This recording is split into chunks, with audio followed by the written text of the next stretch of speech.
संदीप ने अपनी माँ के कहने पर गांव में शादी कर ली थी। लड़की का नाम था सुनीता।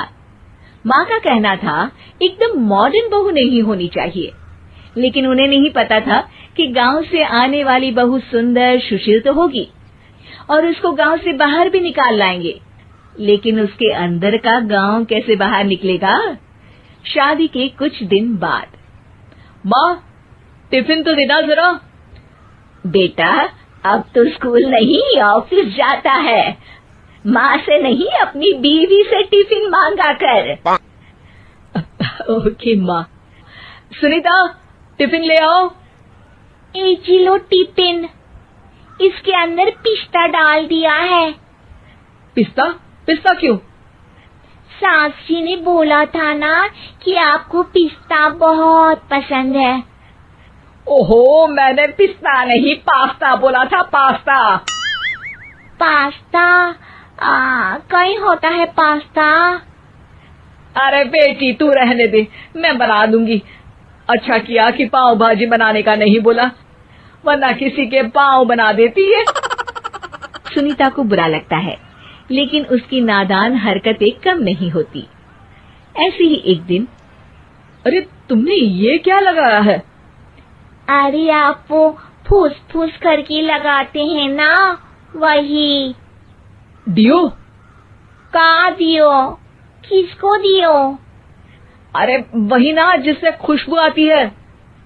हाँ सही पकड़े हैं। अच्छा लेकर तो आना। कौन सा डियो लगाया तुमने? अभी लेकर आते हैं जी। संदीप की बात मानकर सुनीता अंदर से खुशबू वाला फुसफुस लेकर आती है। ओएमजी! ओएमजी मतलब ओ माय गणेश ना। अरे ओएमजी छोड़ो, और ये खुशबू वाला फुसफुस की बात कर रही थी तुम? हाँ इसी की, फिर से सही पकड़े हैं। अरे देवी, लेकिन आप सही नहीं पकड़े हैं, ये डियो नहीं है। डियो नहीं है तो क्या लियो है? अरे ये रूम फ्रेशनर है, जिसको कमरे में छिड़कते हैं, खुद पर नहीं।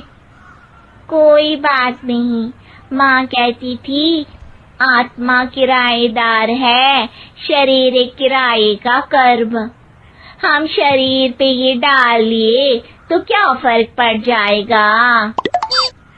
अरे बहू, ओ बहू, मेरे लिए फल तो ले आ, फिर मैं बाजार जाऊंगी। सुनीता अपनी सास के लिए फल लेकर आती है। अरे बेटा, पपीता, तरबूज और सेब फल ऐसे कैसे खा लूं? काट कर तो ले आ। माँ जी, मेरे गांव में तो खेत से उठा के सीधा खा लेते हैं। अरे ये तेरा गांव नहीं है ना। अरे संदीप, तू ही कुछ समझा देना इसको बेटा। मैं कैसे समझाऊं माँ, ये तो माइक्रोवेव को भी भट्टी बोलती है। कल मैंने बोला हाय कैसी हो, तो बोलती है किसी को हाय नहीं लगानी चाहिए। अरे सुनीता, तेरा क्या होगा? अभी तो कैसे बताऊं माँ जी, अभी हम कुछ करेंगे फिर पता चलेगा क्या होगा, लड़का या लड़की। हे भगवान, कहाँ से आ गई है? रामपुर से जी, आप ही तो लेकर आए थे मुझे। अरे मुझे माफ कर दो।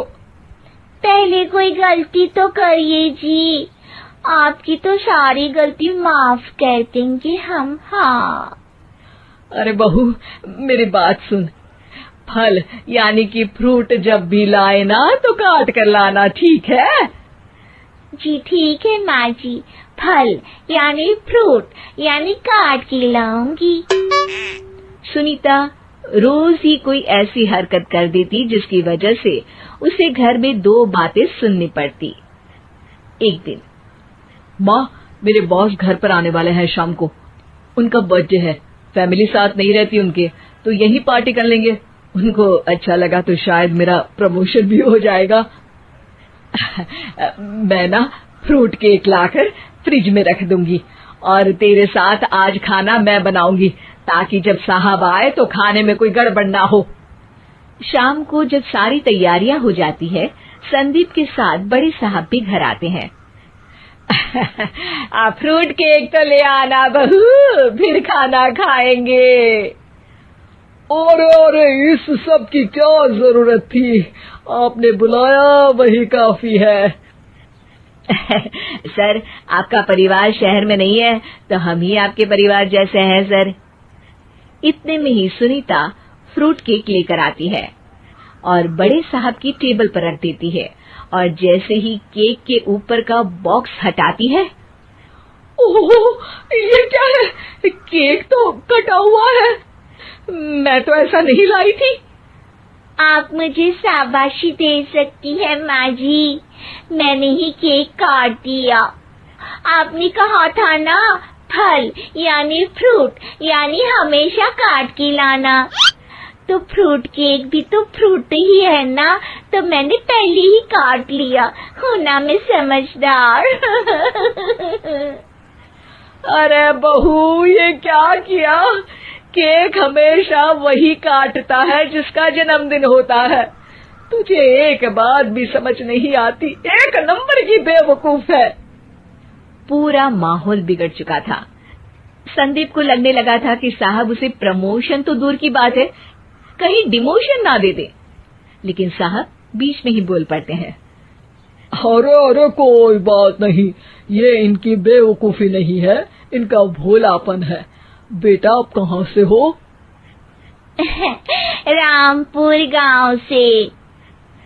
अरे वाह, गांव से? फिर तो आपके गांव में ताजे फल और सब्जियां मिलते होंगे। हाँ, सही पकड़े हैं।